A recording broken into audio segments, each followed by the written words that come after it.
Buku Harian Santa Faustina, catatan nomor 14. Ketika itu, Muder Superior, sekarang Muder Jenderal Mikaela, keluar menemui aku. Sesudah percakapan singkat, ia menyuruh aku pergi kepada tuan rumah itu dan bertanya apakah ia akan menerimaku. Aku langsung mengerti bahwa aku harus menanyakan hal ini kepada Tuhan Yesus. Dengan penuh sukacita, aku pergi ke kapel dan bertanya kepada Yesus, "Tuan rumah ini, apakah engkau menerima aku?" Aku disuruh bertanya demikian oleh seorang dari para sustermu. Sekonyong-konyong aku mendengar suara ini. Aku menerima engkau. Engkau ada di dalam hatiku. Ketika aku keluar dari kapel, Muder Superior pertama-tama bertanya, "Nah, sudahkah Tuhan menerima engkau?" Aku menjawab, "Ya, kalau Tuhan sudah menerimamu, maka aku pun akan menerimamu." Catatan nomor 15. Begitulah aku diterima.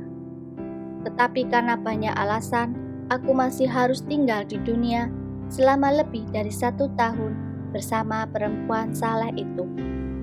Dan aku tidak kembali ke rumahku sendiri. Pada waktu itu, aku harus bergulat dengan banyak kesulitan. Tetapi Allah begitu murah dengan rahmat-Nya. Suatu kerinduannya semakin membara akan Allah mulai menguasai hatiku. Perempuan itu, walaupun sungguh saleh, tidak memahami kebahagiaan hidup membiara. Dan dalam kebaikan hatinya, ia mulai membuat rencana lain untuk masa depan hidupku. Tetapi aku merasa bahwa aku memiliki hati yang begitu lapang, sehingga tidak suatu pun akan mampu memenuhinya. Maka aku mengarahkan jiwaku yang penuh rindu kepada Allah.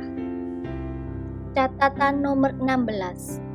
Kini tibalah oktav hari raya tubuh Kristus.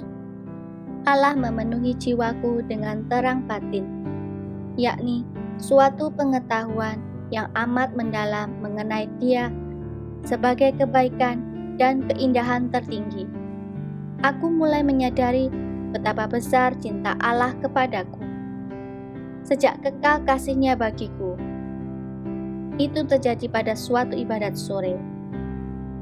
Dengan kata-kata yang sederhana, yang mengalir dari hati, aku mengucapkan kepada Allah 6 kaul kemurnian kekal. Mulai saat itu, aku merasakan hubungan yang semakin mesra dengan Allah, mempelaiku. Sejak saat itu, aku menciptakan suatu ruang kecil dalam hatiku, tempat aku selalu tinggal bersama Yesus. Catatan harian nomor 17. Akhirnya, tibalah saatnya pintu biara dibuka bagiku. Itu terjadi pada 1 Agustus. Pada petang hari, pada vigili Pesta Maria Ratu para Malaikat. Aku merasa sangat bahagia. Rasanya aku telah menapakkan kakiku di dalam kehidupan Firdaus. Satu-satunya doa yang menyembur dari hatiku adalah doa syukur. Catatan nomor 18. Tetapi sesudah 3 pekan, aku sadar bahwa di biara itu begitu sedikit waktu untuk berdoa. Dan di antara banyak hal lainnya berkecamuk dalam jiwaku adalah keinginan untuk memasuki suatu komunitas religius dengan peraturan yang lebih ketat. Gagasan ini sungguh menguasai jiwaku, tetapi kehendak Allah tidak ada di dalamnya. Tetapi gagasan itu, atau lebih tepat godaan itu, semakin hari menjadi semakin kuat. Sampai pada suatu hari, aku memutuskan untuk mengungkapkan rencana itu kepada Muder Superior dan untuk seterusnya meninggalkan biara. Tetapi Allah mengatur situasi sedemikian rupa sehingga aku tidak dapat berjumpa dengan Muder Superior. Sebelum pergi tidur, aku melangkah masuk ke kapel kecil, dan aku minta kepada Yesus supaya memberikan terang untuk memecahkan masalah ini. Tetapi aku tidak menerima suatu pun dalam jiwaku, kecuali kegelisahan aneh yang tidak aku pahami. Namun, kendati semuanya itu, aku menata hatiku untuk menghadap Mother Superior keesokan harinya, tepat sesudah misa, dan memberitahukan keputusanku kepadanya. Catatan harian nomor 19. Aku masuk ke kamarku. Para suster sudah tidur. Lampu-lampu sudah dipadamkan. Aku masuk ke kamar dengan rasa kesedihan dan ketidakpuasan. Aku tidak tahu apa yang harus kulakukan dengan diriku. Aku merebahkan diri ke lantai dan mulai berdoa dengan mendesak agar aku boleh mengetahui kehendak Allah. Di mana-mana terjadi keheningan seperti di dalam tabernakel. Semua suster sedang beristirahat seperti hosti putih terkumpul dalam piala Yesus. Hanya dari kamarkulah Allah dapat mendengar keluh kesah suatu jiwa. Aku tidak tahu bahwa orang tidak boleh berdoa di kamar sesudah pukul 9 malam tanpa izin. Tak lama kemudian, cahaya terang benderang meliputi kamarku. Dan pada korden aku melihat wajah Yesus yang sangat bersedih.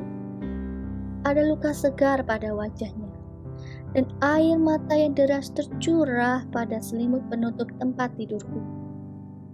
Tanpa memahami apa arti semua ini, aku bertanya kepada Yesus, "Yesus, siapa yang telah menyakiti Engkau sedemikian?" Dan Yesus menjawab, Engkaulah yang akan menyebabkan rasa sakitku ini, kalau engkau meninggalkan biara ini. Ke tempat inilah aku memanggilmu, bukan ke tempat lain. Dan di sini aku telah mempersiapkan banyak rahmat bagimu. Aku memohon ampun dari Yesus, dan seketika itu juga aku mengubah keputusanku. 7 hari berikutnya adalah hari pengakuan dosa. Aku menyampaikan semua yang telah terjadi dalam jiwaku, dan Bapak pengakuan menjawab bahwa dari semua itu, kehendak Allah sangat jelas bahwa aku harus tetap tinggal dalam kongregasi ini, dan aku bahkan tidak lagi boleh berpikir tentang suatu kongregasi religius lain. Sejak saat itu, aku selalu merasa bahagia dan puas.